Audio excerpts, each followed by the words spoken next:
Iran Israel युद्धाचा फटका आता थेट मुंबईला बसतोय।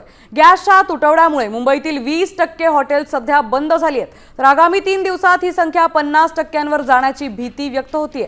गॅस पुरवठा सुरळीत न झाल्यास मोठा फटका बसण्याची शक्यता वर्तवण्यात येते।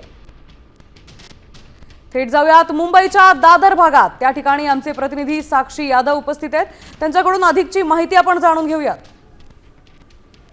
मुंबईमध्ये एलपीजी सिलेंडरचा फटका थेट हॉटेल आणि रेस्टॉरंटला बसलाय। सिलेंडरची टंचाई इथे आपल्याला जाणवताना दिसते। मुंबईमध्ये एलपीजी सिलेंडरची टंचाईचा परिणाम हॉटेल आणि रेस्टॉरंट उद्योगावर जो आहे तो मोठ्या प्रमाणात बसलाय। हॉटेल आणि रेस्टॉरंटच्या असोसिएशनच्या म्हणण्यानुसार एलपीजीचा पुरवठा आणि व्यवस्था लवकर सुरळीत झाली नाही तर पुढील 2 दिवसात शहरातील अनेक रेस्टॉरंट बंद करण्याची वेळ सुद्धा यावेळी येऊ शकते। कमर्शियल गॅसचा पुरवठा थांबवणे आणि डिलिव्हरीमध्ये होत असलेल्या विलंबनामुळे परिस्थिती दिवसेंदिवस गंभीर होताना दिसते। बँगलोरमध्ये सुद्धा हे फटका बसायला सुरुवात झाली आहे आणि येत्या 2 दिवसात मुंबईमध्ये गॅस सिलेंडरचा फटका बसू शकतो असं इथे सांगण्यात आलं आहे। कॅमेरामॅन विक्रम सोबत साक्षी यादव, साम टीव्ही।